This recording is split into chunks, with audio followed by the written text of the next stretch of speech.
Buenos días, amiguinchis. El vídeo que os traigo hoy va a estar entero en francés, otra vez. Así que, por favor, si queréis entenderlo, no olvidéis de activar los subtítulos. Parce qu'aujourd'hui, je me suis réveillée et j'ai pensé que c'était la journée parfaite pour répondre à des questions que vous me posez tous les jours, como pourquoi on choisit la vie nomade, comment on se gagne la vie en étant nomade et comment choisir les bons véhicules.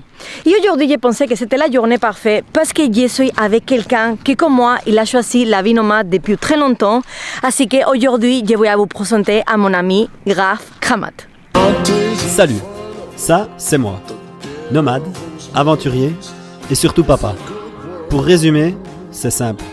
Un jour je suis né et depuis, j'improvise.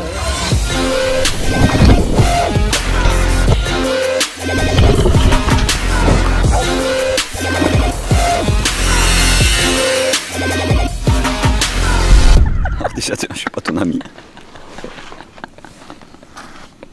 Bon, merci, hein. Non, ben voilà. Bon, j'allais dire que vous pouvez les suivre sur Sachet, mais non. franchement, comme on n'est pas de potes, Écoute, ne les non. suivez pas, écoute. Qu'est-ce que tu nous fais? Des pancakes.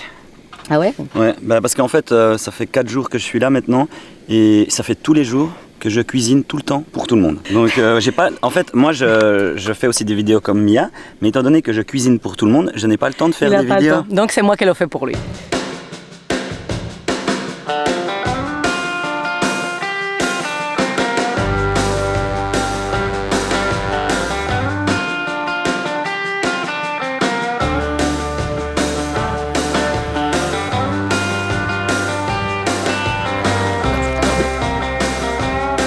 Si une chose reste claire dans la vie nomade, c'est que vraiment on mange bien. Ah oui, ça c'est vrai. Prends le temps. Et ouais, ça c'est sûr. On prend le temps et on prend l'envie. Surtout qu'on a plein de monde autour qui nous font à manger pour nous, comme aujourd'hui toi. Donc c'est génial. Bon, écoute, tout le monde bourrin ou pas? Alors bourrin. Parce que moi je suis trop excitée de voir ton camion. Juste le véhicule, moi pas, non. Bon là c'est un petit peu le... C'est un peu quand on se pose quoi. Alors Bourrin c'est un véhicule 4x4, c'est un Hyundai Galloper. J'ai dû changer le moteur, donc j'ai un moteur Mitsubishi dessus. Si j'ai choisi ce véhicule, c'est parce que je voulais un petit véhicule pour aller partout, donc 4x4, un vrai 4x4 avec vitesse lente et déjà un peu surélevé, des gros pneus, quand même en mode 4x4 pour faire de la piste. Et Bourrin, ce qu'il y a de bien, c'est que c'est pas un tout vieux véhicule, donc je peux le réparer facilement partout. Et ça c'est important quand tu voyages comme moi, comme là je vais partir en Asie, que je puisse vraiment le réparer partout. Comme là j'ai changé en une année déjà 2 fois le moteur. Je pense qu'un truc en la vie nomade, la vie de long voyage, un moteur que c'est mécanique et pas électrique, c'est important. Ah bah oui, un véhicule électrique, t'es vite embêté quoi. T'adaptes en fait ton véhicule par rapport à ton style de vie, à ton voyage. Moi je suis tout le temps en train de faire de la mécanique parce que c'est un véhicule qui tombe souvent en panne. Comme je dis, il est tout le temps malade mais il est jamais mort. Donc je peux toujours le réparer. On a changé de moteur, on a changé plein de choses. Du moment où c'est que t'as un véhicule un peu plus récent, tu peux pas forcément le réparer dans les pays où c'est que t'es. Quand je l'ai acheté pas cher parce que j'en avais besoin d'un tout de suite. J'ai voyagé, ça fait maintenant j'arrive dans ma 10e année en mode de vie nomade. J'ai eu plusieurs véhicules, fourgon, 4x4, cellule camper. Donc j'ai testé un peu tous. Quand j'étais en famille avant, on avait un camper cellule parce que c'était plus grand mais on allait moins partout. Et maintenant vu que je suis tout seul, il me fallait quelque chose de plus petit mais que je puisse aller vraiment partout. Lui je l'ai acheté pas très cher, qui n'était pas modifié. Je l'ai ensuite modifié en Turquie. Tout ce que j'ai sur mon véhicule, c'est tout du matériel que j'en ai besoin. Parce que si je vois que c'est quelque chose que j'ai pas besoin, je le jette. C'est déjà tellement petit. Si je commence de prendre du matériel que je n'utilise pas, et ça va prendre trop de place. Et c'est un peu comme dans la vie, tout ce que tu n'utilises pas, que tu n'as pas besoin, tu le tèches. C'est quoi ça? Ça c'est parce que comme ça je sais un peu les pays que j'ai fait avec ce véhicule là. Et les moteurs, c'est histoire de... Donc des moteurs? Un véhicule, oui, 2 moteurs, 20 pays et des puis plantes? Déplanté, c'est quand, c'est quand je me suis embourbé ou que j'ai fait quelque chose, ou j'ai eu besoin de quelque chose pour sortir de là où j'étais. On voit que j'ai beaucoup d'affaires parce que là je suis posé. En fait, moi, les choses importantes que je dois avoir dans mon véhicule, c'est mes affaires de sport extérieur. T'es vraiment un aventurier. Un aventurier aussi. Parce qu'on n'a pas parlé de toi encore. Oui. On parle direct dans le véhicule, mais on n'a pas parlé de toi. J'ai fait des aventures et tout, mais si j'ai choisi ce mode de vie, c'est pas pour le style van life. Je savais même pas que ça existait. À l'époque, j'étais même pas sur les réseaux sociaux. C'était vraiment parce que je faisais de l'escalade, je faisais de l'hydrospeed, c'est de la nage en rivière. Je faisais plein de sports extérieurs et à chaque fois, je devais tout reprendre du matériel, le mettre dans mon véhicule et j'étais à des endroits où je pouvais pas dormir. Dans un véhicule, j'avais pas ma maison avec. Et là maintenant, j'ai très peu de place mais j'ai des combinaisons pour la plongée, pour la chasse sous-marine, j'ai combinaisons pour le canyoning, j'ai 200 mètres de corde pour le canyon, pour la grimpe, j'ai toutes ces choses-là. T'as tout ça que t'aimes. Voilà, et c'est là que j'essaye de dire aussi moi sur ma chaîne, c'est qu'un véhicule, c'est important de le faire à sa manière, parce qu'on va mettre les choses, on va le créer de la manière qu'on a besoin. C'est déjà tellement petit, donc si tu veux le faire joli, il faut que tu sois dans un endroit bien, parce que c'est ton petit cocon. Tu as déjà tellement peu de place, comme je parlais avant des affaires, c'est que tu vas prendre vraiment les affaires dont tu as besoin. Donc c'est pour ça que j'ai toutes mes affaires. Voilà. Et du coup, qu'est-ce que tu fais comme sport extrême? J'ai descendu le Rhône au complet à la nage, du glacier à la Méditerranée, seul, sans assistance. J'ai fait 800 km de nage sur le Mékong, seul et sans assistance aussi. J'ai traversé mon pays, donc la Suisse, du sud au nord, donc en passant la chaîne des Alpes, avec uniquement 2 francs par jour pour me nourrir, sans accepter ni logement ni transport. Juste pour se rendre compte de la violence de l'aventure, j'ai perdu 7 kilos en 14 jours. Les gars, Indiana Jones s'est tapé à côté de ce mec. Dis quoi? Indiana Jones s'est tapé à côté de ce mec. Et encore, j'ai traversé la Mongolie, 1000 km avec un enfant en situation de handicap où je le poussais dans une chaise. Ça, c'était incroyable. Et toutes mes aventures, ouais, on a fait un film là-dessus d'ailleurs. Et toutes mes aventures, c'était à but humanitaire. En fait, je récoltais, je me faisais sponsoriser, on va dire, par des personnes qui me donnaient de l'argent. Et moi, je reversais l'argent à des associations pour des enfants. Toutes mes aventures m'ont permis de verser plus de 10 000 € à des associations. Oh, wow. Et puis la dernière, pour l'enfant, bah, là, c'était réaliser le rêve de l'enfant, puis montrer que même avec une situation de handicap, on peut tout faire. Ouais, exactement. Ça, c'est beau. Ça, c'est vraiment ce que je vais montrer dans ma chaîne, qu'à la fin, n'importe qu'est-ce que tu veux faire dans la vie, si tu veux vraiment le faire, tu le fais. Tu le fais. Ouais. Et du coup, tu habites où? J'ai un logement avec un duplex, donc je peux dormir en bas dans le véhicule. Ça, c'était vraiment ce que je voulais dans ce véhicule-là, parce que j'ai la tente de toit et l'intérieur du véhicule qui est emménagé, on regardera après. Certaines fois, j'aime bien me poser dans des falaises ou des choses comme ça, et il y a beaucoup de vent et je peux pas dormir s'il y a trop de vent dans la tente de toit, donc je peux dormir à l'intérieur du véhicule. Et aussi, j'ai la chance maintenant avec mes réseaux sociaux, ma chaîne YouTube, ça fait 1 année que je vis que de ça, donc j'ai des partenaires, des gens qui me suivent, la marque qui me sponsorise pour la tente, je ne l'ai pas payé, donc ça aussi c'est un choix de vie.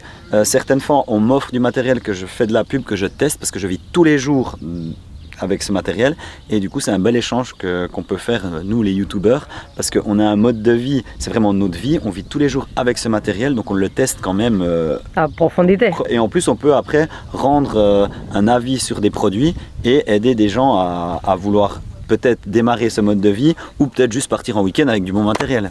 Et là c'est la tente de toit. Come on! C'est la 2e fois que je vais monter dans une tente de toit. Oh! Bonjour. Bonjour, ça va? C'est un peu sale. Hein? C'est un peu sale? Oui, alors ça c'est la plus petite de ce modèle-là, parce que finalement j'ai pas besoin de... Mais c'est grand chez toi? Oui. C'est quand même énorme. Non, oui, mais c'est le plus petit modèle ça. Et l'avantage qu'il y a, parce que moi à la base c'était la première fois que je dormais en tente de toit, quand j'ai eu cette tente de toit, j'avais jamais dormi avant. Et c'est vrai que quand il pleut, quand c'est des conditions un peu difficiles du froid, c'est un peu compliqué. Bon, bien naturellement, ne pas dormir à la fenêtre ouverte. Forcément, ça marche moins bien. Mais moi qui aime sentir les éléments, c'est vraiment le top, parce que tu entends tout l'extérieur, s'il y a du vent, ça bouge, la pluie, et surtout, et ça je pensais pas, mais quand il fait beau, donc ça c'est l'idéal, mais dormir en hauteur, ça fait cabane. Ouais, j'adore ça, et en fait ça fait vraiment une cabane. Mais tu peux ouvrir, là il y a une fenêtre, tu peux ouvrir, et du coup tu peux mettre la moustiquaire. Ouais, tu peux mettre la moustiquaire. Et du coup tu bois tout. Ouais. Et c'est hyper bien aéré. Qu'il a, le gars, hein.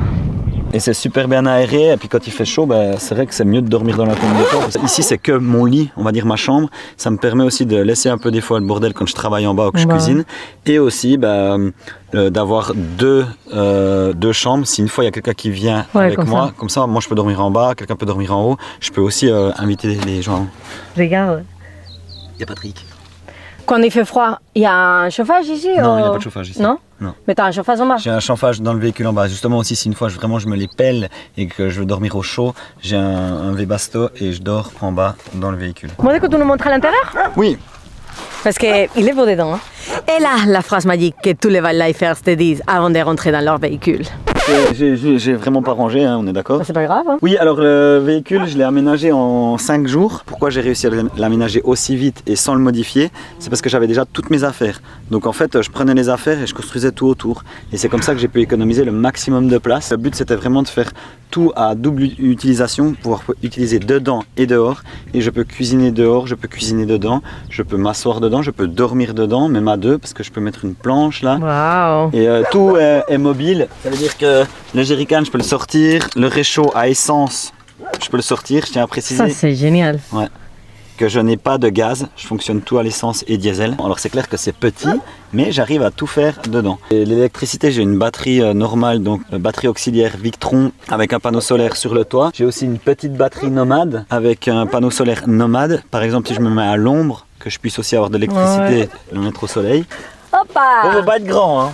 Bah moi ici, Mais tu là, vois, c'est parfait. ça c'est cool parce que à deux, là, on peut cuisiner, on peut manger. Tu vois, s'il y a une grave. tempête, si j'ai choisi un petit véhicule, c'est justement parce que je veux toujours être dehors. Ouais. C'est un besoin. Donc je suis tout le temps dehors. Mais si tout d'un coup là il y a une grosse tempête, même à deux, parce que mon véhicule à la base il est fait pour 2 personnes, dedans on peut dormir à 2, parce que là j'ai un mousse que je peux mettre. Et au moins, bah, si on est dans une tempête ou quoi que ce soit, tu vois, on peut.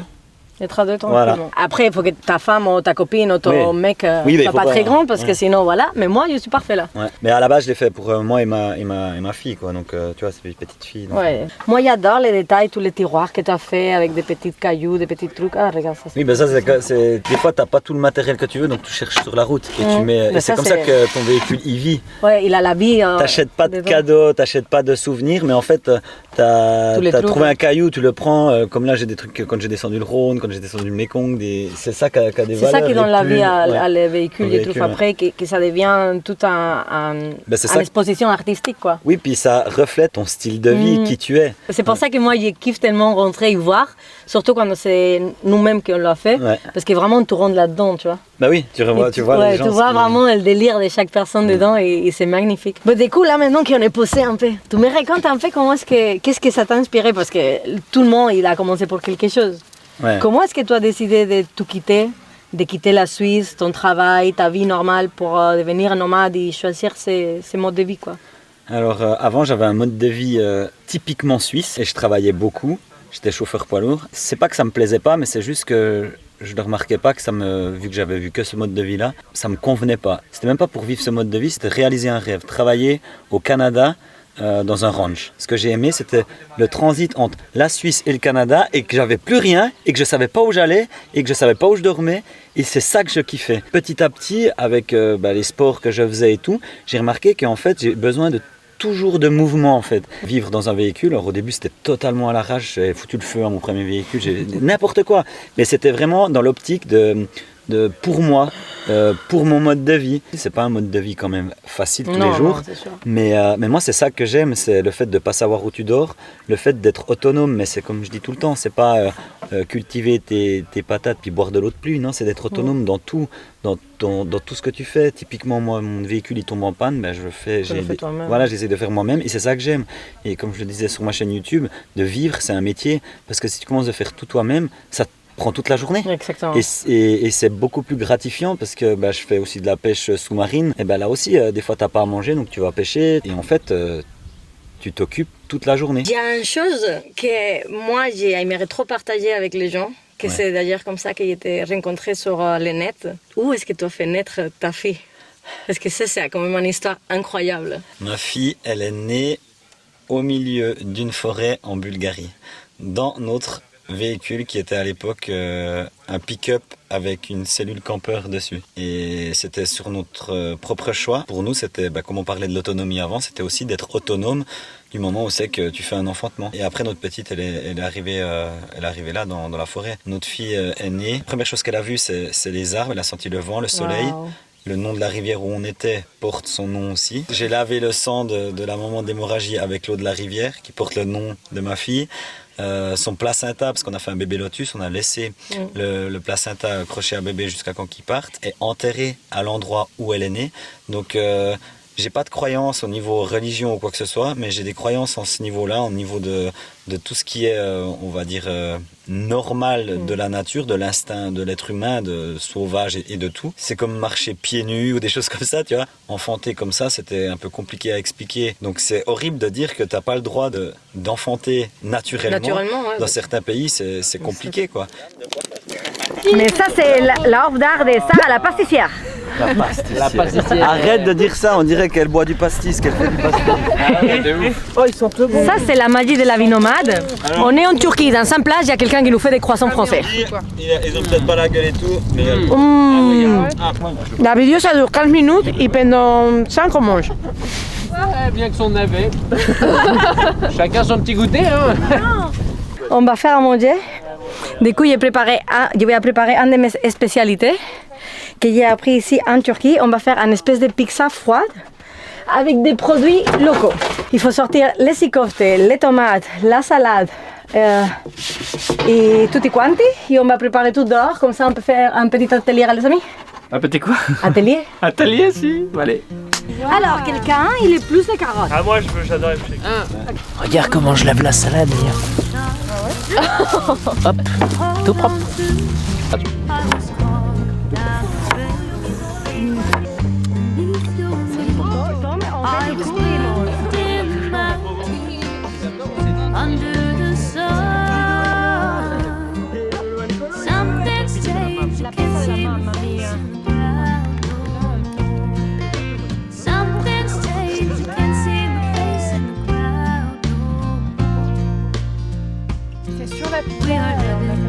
Voilà. Bon appétit. Dobro kut.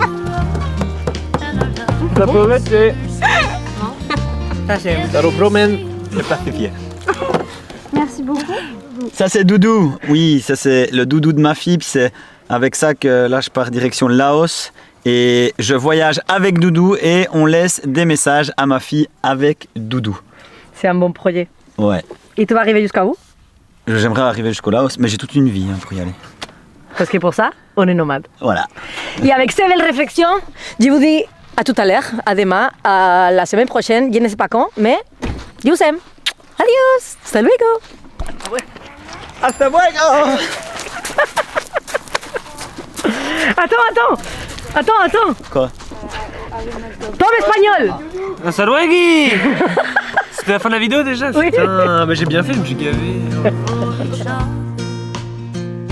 Hold on to, I was carved out of red beneath your moon. I was